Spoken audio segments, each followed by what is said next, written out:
history always repeats itself. Now, Meghan is using the cowardly trick to harm Charles. Hello and a very warm welcome back to our LVT News YouTube. Several years ago, Meghan's friends discussed with People magazine the existence of a letter that was written by Meghan to her father. So then Meghan ended up filing a lawsuit against the Mail on Sunday when they published the contents of that letter that were given to them by Thomas because he was trying to clear his name. I think everybody already knows that story. So when the Telegraph published an article about another letter that was leaked, it felt like déjà vu. Now, according to this article, Prince Charles, now King Charles III, sent a letter to Meghan after she claimed that a senior member of the family had made some racist comments about what color her unborn baby's skin may look like.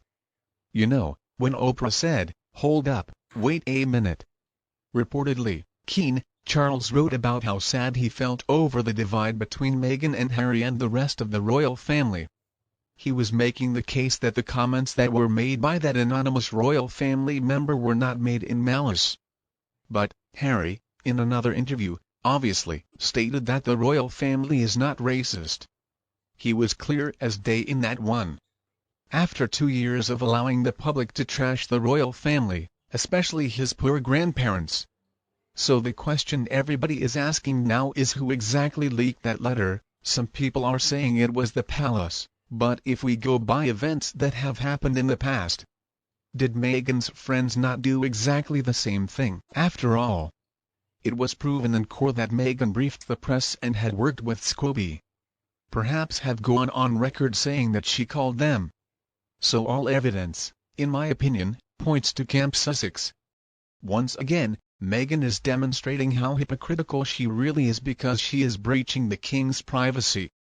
They always talk bad about other people, but Meghan and Harry do a lot worse while they're crying.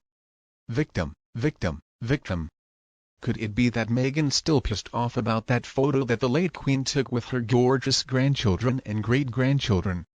I know she's trying to ruin the king's coronation, but it's not going to work. She just cannot get over the fact that they denied her the tiara and the carriage that she wanted.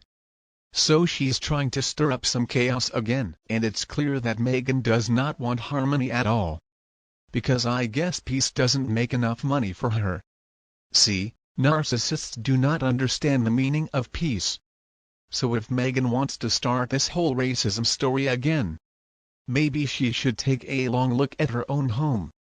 Harry is the one being accused of being racist, calling his fellow cadets packing and raghead. He wore a Nazi uniform for goodness sake, and he bragged about murdering Muslims. And he also told a comedian that he didn't sound like a black man. Who's the racist? They obviously collaborated with Oprah Winfrey and their plot for revenge back in March 2021. But it's still going on. It's relentless. More than 2 years later, and it's becoming a lot nasty as time passes.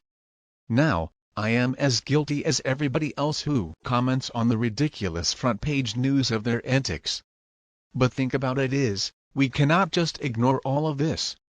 If it were not front-page news, then I guess we wouldn't know about it anyway. Another thing is, why did Harry not write about that letter in his stupid book Sources? I mean, who are the sources? Articles say sources, when they actually don't have any sources. Does nobody demand to see actual letters confirmed by the palace? I wonder why. I really do not believe the king would go against the queen's wishes when it came to engaging Meghan Markle's Prairie team. Understands the palace is not going to respond. So I think it's nonsense until the Telegraph can provide some real proof. I'm not going to believe this story. After all, Meghan never gave any proof that the royal family was racist. So this just seems like another example of déjà vu. Now, if, in fact, the letters are real, who has seen them? I don't find it easy to believe that the king, prince at the time, would engage when the queen's motto was never complain. Never explain if he got any letters. And I'm sure he would have answered knowing at that point what a horrible, manipulative person, Meghan Markle, really So even if the letters are real and if the letter stated that there was no malice in this alleged comment about skin color, which is something that happens in all families, let's be honest, then Meghan still comes out looking pretty bad, looking like a monster, considering they also accepted an award for fighting institutionalized racism and the accusations they had in that Netflix docu-series, too. How could we forget all of that? And, I mean, I've been thinking about what the term unconscious bias even means. I did not watch their Netflix docu-series, but I don't ever remember hearing them use that phrase until Harry was on the book tour. So if I'm reading correctly, Meghan used that phrase in a letter to the king 2 years ago. Supposedly, there is something really fishy in this whole story. Or maybe I'm just being too critical. I don't know. For people who try to argue that Meghan and Harry do not talk to the media anymore and that all of their statements actually come from March. Well, did Harry not open his doors to the Telegraph?